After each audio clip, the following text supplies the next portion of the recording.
This is One Ogden. I'm John Miles.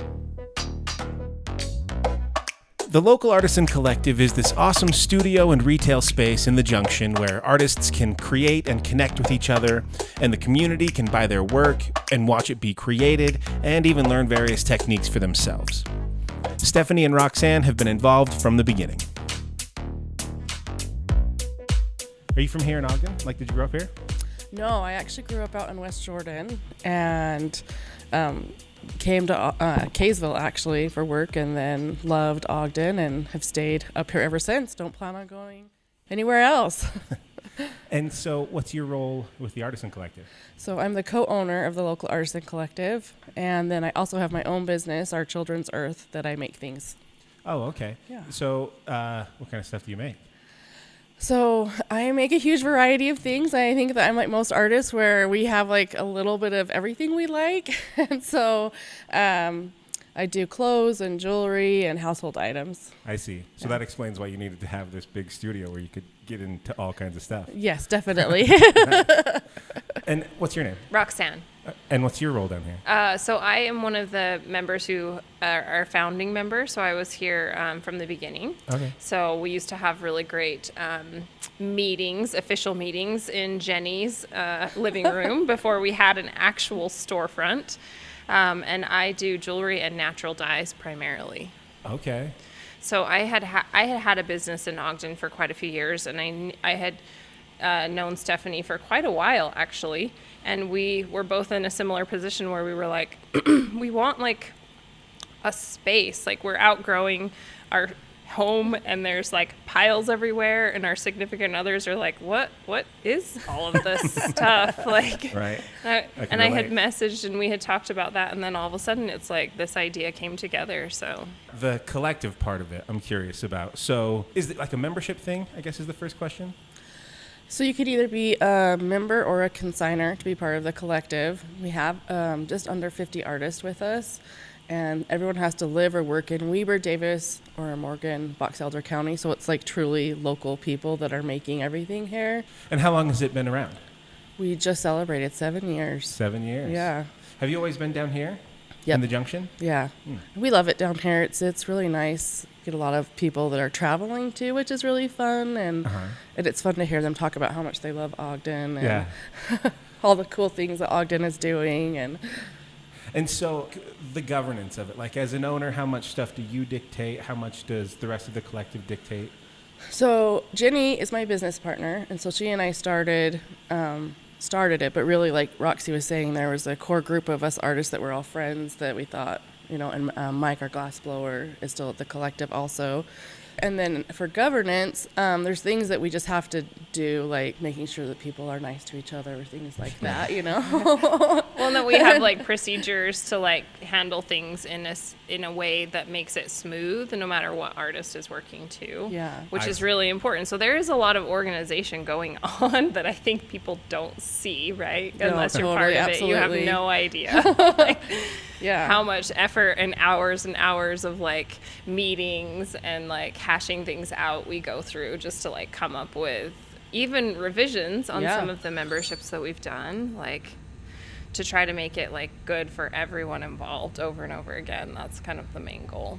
Yeah, we wanted to stay true. I mean, because we're artists ourselves, Jenny and her husband do Galleons Gold, so they're silversmiths, make beautiful jewelry and classes, and so since we're artists ourselves, like we just wanted to have a place that was like fair to artists, a place that artists could afford, and also a place that the community could afford was really important to us. So we didn't want to be a high-end gallery that people walk in and they're like, oh, we can't, we have to take a second morttage out for that painting or something, Right. We wanted it to be a place where, regardless of your economic status, your, anything going on in your life, that you could buy something and feel like, oh, I can still support local here. Great. And that even kids could shop and find something. Like that's another thing that we always talk about. We like to have price points that like, kids could come in and shop for their mom and dad and still find something really cool. Like it's so fun to see kids pick out art. I don't know what it is, but it's so exciting. Like it's so cute. So Yeah, absolutely. We want everyone to feel welcome. That was really important to us. And in regards to like back to the governance question, the members do help a ton, like with so many things, and the consigners do also. But we have a monthly members meeting where we jury new artists in, and they help us like come up with what's going to be happening in the store, what events we'll be doing, and tons of things that are a really integral part of who we are. So the members, there's monthly dues to be a member, is that right? Yeah. And then they get a say in these meetings, and then are there other like benefits of it? Well, of course, because we're awesome. Yeah, they can use the classroom space that we're in now, so they can teach classes. And depending upon your membership, you get so many classes free. There's also studio space, so depending upon your membership level. So the highest level is $269 a month, and that includes studio space. And then you have limit, you can use the classroom space as much as you want. Of course, working with other people and things like that. And then every time someone comes in, they'll find an artist running the store. So you always get to meet an artist when you come shopping with us and have a really unique experience because you don't know what will be happening. Like it may be glass blowing or jelly printing. Yeah. Or dyeing. Who or, knows so what many adventure will painting. be. Yeah, silversmithing. So many cool things going on. I love that about this place. It is like every kind of jewelry, every kind of art. Like even stuff I have no idea how you would make. Right. And I could see just wanting to come down and just watch people make stuff, like him back there. Yeah, no, I totally agree. I feel that same way. People will walk in and I'm like, oh my gosh, you really just made that? That's so cool. And so then there's tiers of membership. So if you might not use it so much, there's kind of lower tiers and stuff. Yeah, so it starts at $99 and then goes up. And then the consigners are $19 a month. But right now we're only doing authors in the consigner group. So. Oh, I see. Yeah. Okay. But so if you're a member and you're coming down here, then you can just like use stuff? Mm-hmm. Like anything? Pretty much. The studio space are the artist stuff, but a lot of us have been together for so long. Like Roxy and I use each other's stuff pretty frequently. We do a lot of similar things with textile art. And then Mike's always here, and so you'll be like, hey, I need some super glue or, something. And he's like, okay, or, So you definitely have some of that. And then there's always things that we have for artists to use or. Yeah, and people collaborate on certain things. It's nice to have that shared space with people, but then it's also like we respect each other's individual spaces and tools as well. Yeah. So like one day I forgot a brayer, and so I messaged Stephanie. I was teaching a class and I was like, I don't have a brayer, and it would be super great if I didn't have to run home. Can I just dig out one of your brayers from the shelf? Like anytime. Yeah. And Renee's great because he, if I have a pendant that I want to make as a jewelry artist, I don't do soldering, but he does. So it's like if I have something in my brain that I'm like, I need the solder, then I just draw it, and Renee magically makes it happen for me. So he's incredible. So we tune into each other's strengths that way, and we also tune into the gaps where we have in our creative practices and find that we can sort of collaborate on things to find a better solution too. So that's actually the part that seems like most interesting to me. I'm not I've got very junior high level skills. I can do pottery. That's it. But that's an amazing skill. All right. You just need to hang out with us longer, and we'll show you that you probably do actually have more skills than you even know. Right, because that's got to happen a lot. You're down here and somebody's just doing something and you're just kind of learning by watching. And, yeah. And even then you can be like, can I try that real quick? And Absolutely. Wow. Yeah. That's really cool. Yeah, it is awesome to do that. It happens a lot, actually. Yeah, I think people just need a space Absolutely. that they feel safe enough to actually get experimental with things, that they realize the boundaries of okay, you're not going to damage anything, but this might not turn out, but it might also turn out, and those are both really great places to be. What's going to happen? Right. Something marvelous, or we always say, we make things sometimes to ourselves that we're like, ooh, that didn't work out, but that's okay, go back to the drawing board. Right. It's okay. It's such a great environment to be exploratory with things. Yeah. I feel like if you want a studio and you have limitations with your space at home, or you just don't have the space at home, or you're not sure Like maybe you don't want to go out, or you simply can't afford to go buy every single tool that a medium needs. It's nice to take a class and have everything here for you, and your investment is really just in the time you're spending in the class. You don't have to go out and buy a bunch of stuff that you won't use because you don't know how. Yeah. So I think that's very important, because as an artist myself, I constantly struggle with that. Like, I want to try this new medium, but I'm like hesitant to like put X amount of dollars in something that I don't know if it's going to work or I'm going to like it. And so it's really nice to have a space where you can come and actually experience something and learn from someone who knows what they're doing with it, and see, okay, do I want to take this to that next step, right? Yeah. Like, because that's always it. Like, that's where you start. We all have to start there at that Right. place. Well, I think also we also have another group of people that like to come and just have fun. Like, they don't really want to learn any of the Yeah. skills necessarily. They just want to come and create something awesome. And They want to show up and have an Yeah. experience, and Yeah. like not have any tools and stuff that they need to take home. yeah, they just want to make something cool, and Yeah. like creepy doll class. Yeah. And hang out with their family, or Yeah. like they want to have an experience with their family that's different than like, say, some of the other things. Like, I mean, going out to eat is wonderful, but like it's really wonderful if you have a creative experience with it too, you know, like to celebrate someone. We have people that, we had a group of ladies that took their mother's old pottery, and they all got together and took a class where they made like a keepsake from the old pieces of like china, I think it was. So Oh, They did That's a cool. silversmithing class and they were so beautiful. yeah. wow. Yeah. So the classes can also be around that connection, or just like giving people an outlet to release like the everyday stresses of life, right? In a creative way. Yeah. That's true, and we have people that come and do birthday parties and retreats for work, and it's really fun to see the light bulb go on in their Yeah. eyes when they're getting creative and like into it, and you're like, yes, I love this. So that's my favorite part. Totally. And when they're shocked that they did something, Yeah. they're like, what? I made this? Like, you walked me through this, but I actually did this. It can happen. It's a tangible item of an Right. experience I had, which is super cool. Yeah. And so you'll have classes on all types of art styles? Yeah.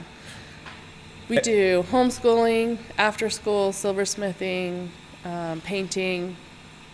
Printmaking, I do jelly printing, textile dyeing, natural textile dyeing, jewelry. Marbling, Yep. so many. So if you go to our website, you can see them. There's tons of them on there. Yeah, you've got to have a pretty full schedule of them, right? Yeah. And it kind of depends on if it's mostly driven by the artists wanting to do the classes? Absolutely. So it's kind of based on their individual schedule and what they're kind of working on. And but people can also schedule parties. They Yeah. can book private parties and events. We have a page on our website about that entirely.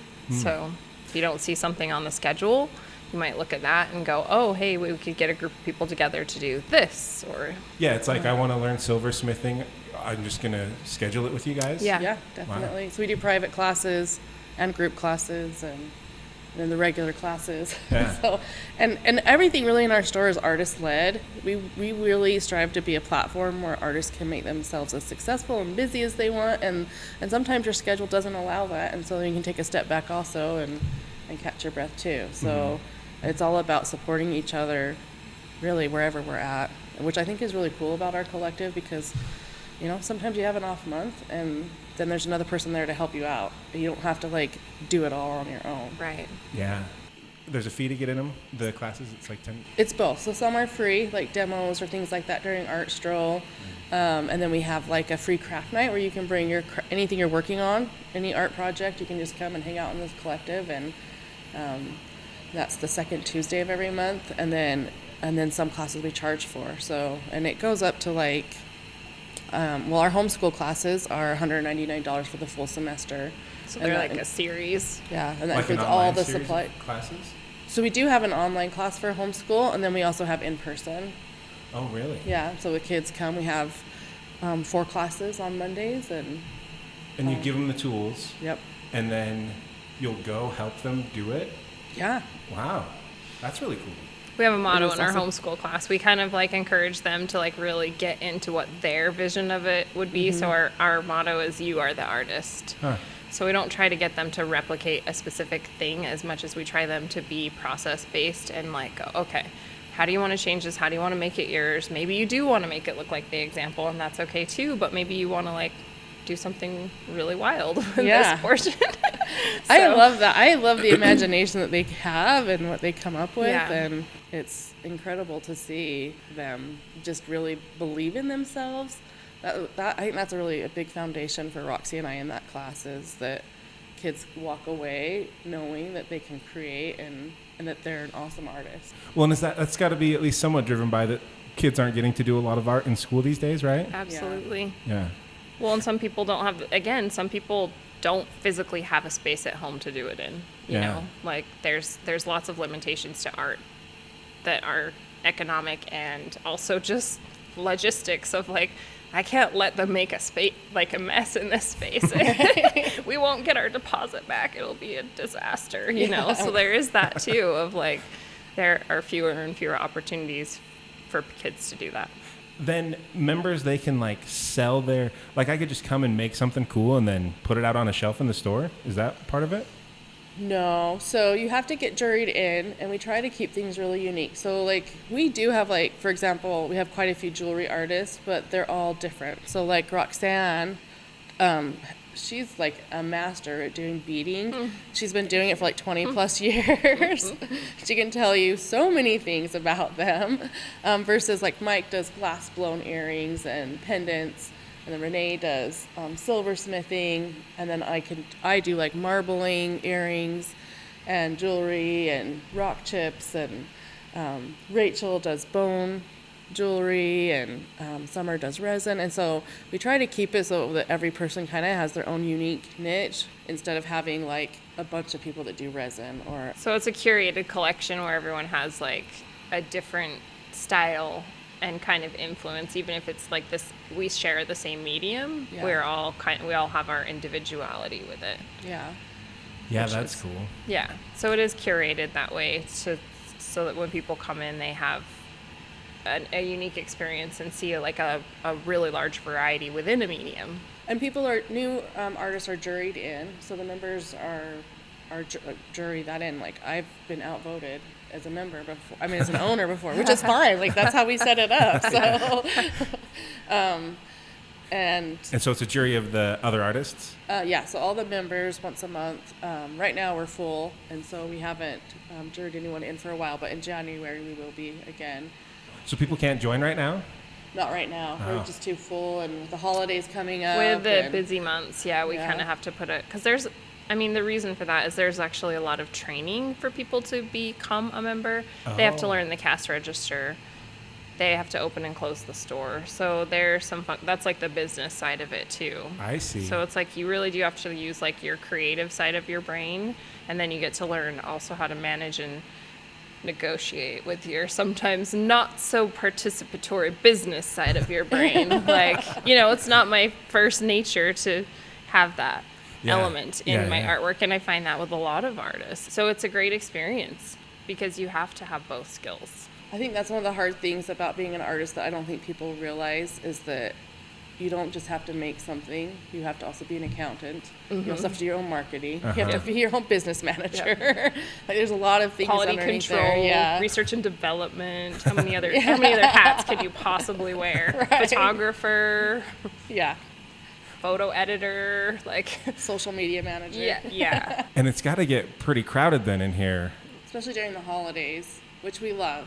We wish it could be the holidays all year long. Right.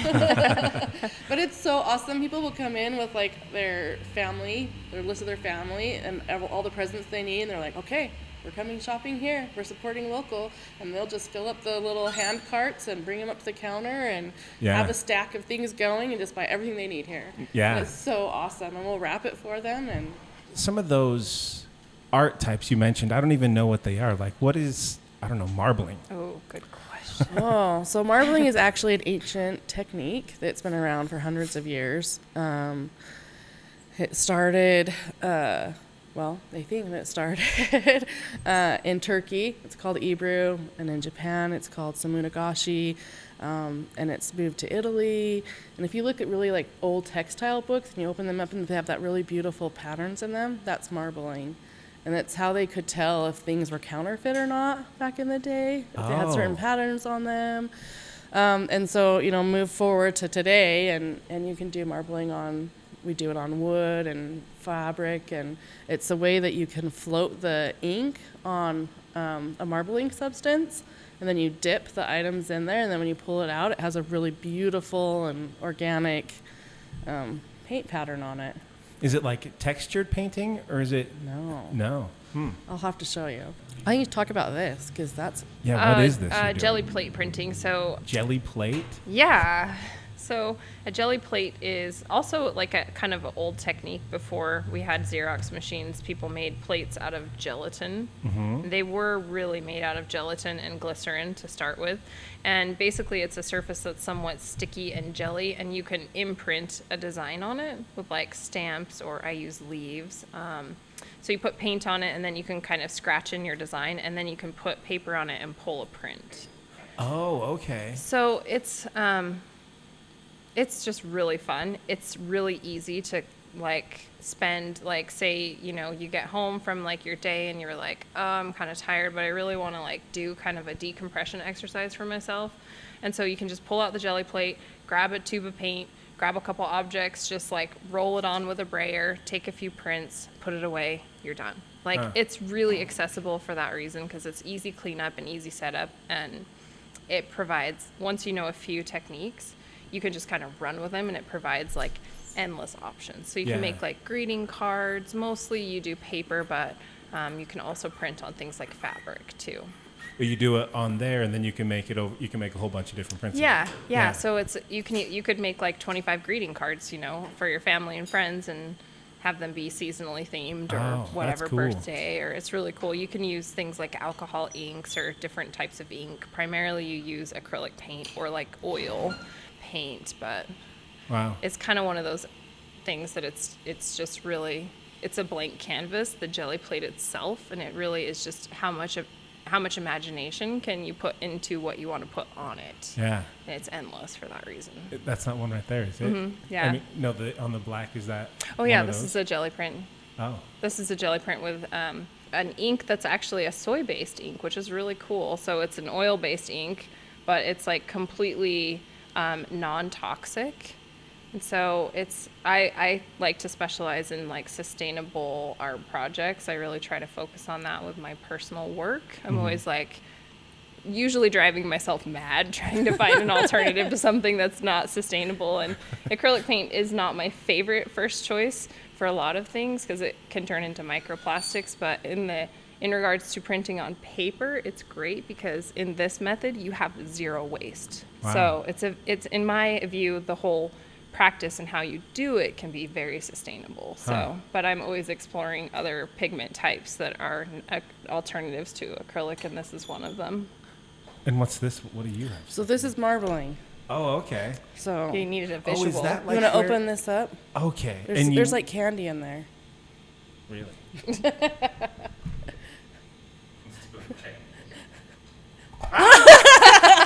It's so scary. Like I've seen that 10 times before. No, every time. I marble hundreds of those, and I still every time I'm always like, oh. Well, and now I'm remembering. Now I think that we did this at the Union Station, probably with you guys. But you've got the big pool of like, and the colors float on top of it. Yes, we were at the Arts Festival doing it. Yes, my husband and I were. Yeah, we've still got those toys. Oh, yay! Yeah, it's awesome. But yeah, so that's just like some stuff that sits up on top of water. Yeah. So you can do it on like seashells and fabric, and so then you can start creating patterns, or you can make it more organic. And when you're creating the patterns, it's like you're kind of painting on top of the surface of water almost. Yeah. Wow. Almost, yeah. Yeah. It's a really that's probably my favorite art that I do. It's a very like meditative kind of intuitive flow art. Like and watching people do it, it's equally as amazing watching someone else do it as it is to do it yourself, because you see them just get in this like really melty mind state. It's amazing. Yeah, there's this real Yeah, flow they're to just like, they put the colors in and they really just like tune into it and kind of like become one with the marble. It's amazing. It's really cool. Yeah. Like, I mean, if that's the thing about what we do is there are a few things that really are like, I think that's a therapeutic practice. It like, really it is for me. I mean, you know, breaking glass is a therapeutic for some people, but like floating ink on the surface of a jelly substance and then putting fabric or paper in it, or, you know, it's magical. I never tire of seeing what people pull up out too. I get so excited. I mean, and I've seen it 1,000 times and I'm still like, oh my gosh, that's the coolest thing ever. I love it. I can vouch for that. That's one of my favorite things about watching you watch other people. So there's like watching other people and there's watching you watch other people, because you have this like this childhood joy that is just so like, oh my gosh, and you get so excited to see what things that they're making. So it's a really fun thing. Is there any way you can expand? Is there any, do you guys ever talk about anything like that?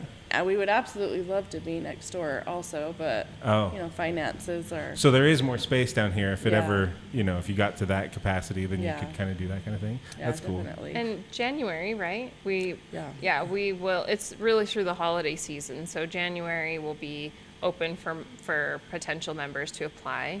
Yeah, just click on how to join and you can fill the application out, and we have a waiting list and we can add you to it. And But I mean, you guys have already expanded quite a bit. I mean, she was telling me that you guys have knocked out these walls, and it really does have Yeah. a lot more like studio feel. So Yeah. there's been a lot of expansion, yeah? yeah. And we've changed a lot of our shelves to kind of like make the retail portion of it kind of flow with the studio space too. So I'm glad that you get that impression, because we've worked really hard to try to like connect the two aspects of our store together, so that when you walk in, you see like, oh my God, what? You can buy stuff, you can learn to do stuff, like you get the full idea of what we do. So Yeah. because that took many years. Yeah. Right. It's like a constant work in progress. Be like, Right. Definitely. the shelf, it worked here now, but now that it has this on it, it doesn't work here anymore, so we got to move it around. Yeah. Like, So the store is also an expression. Definitely. Yeah.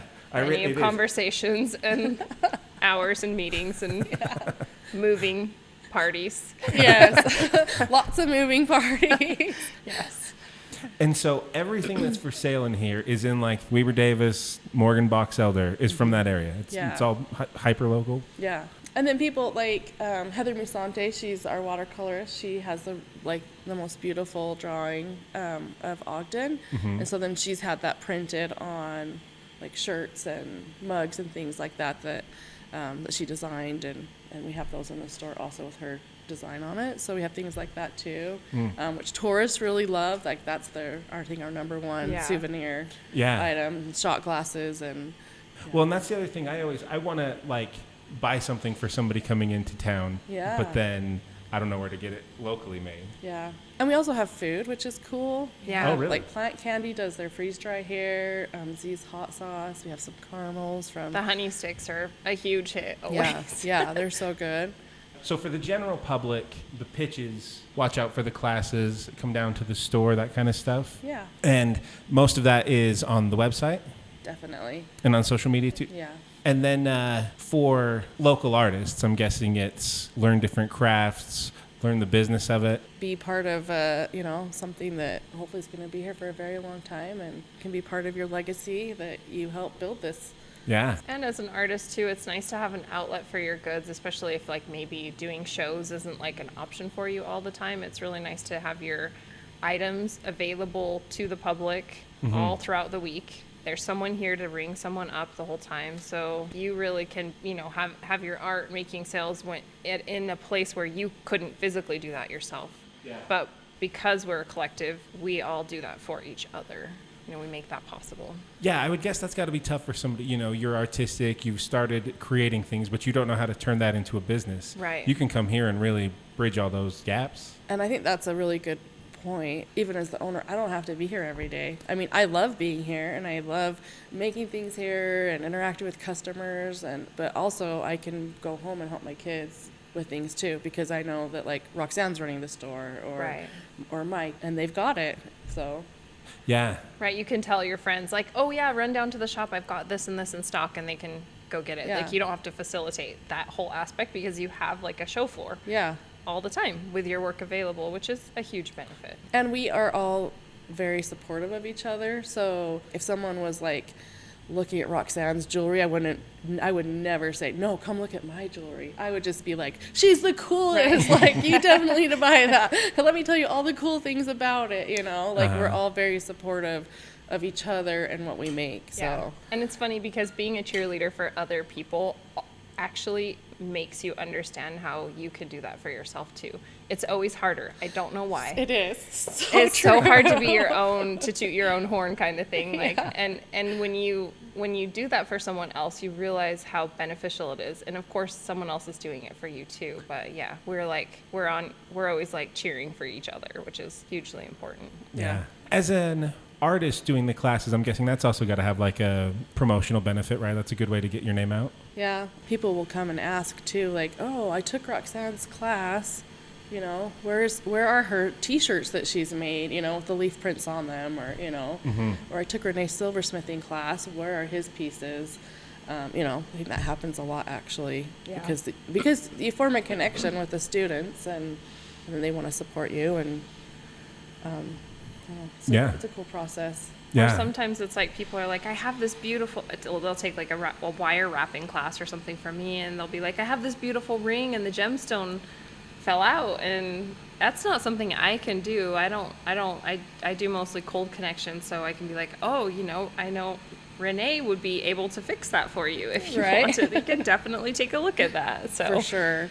And what's the website? localartisancollective.com. What are the membership criteria? Is there an age limit?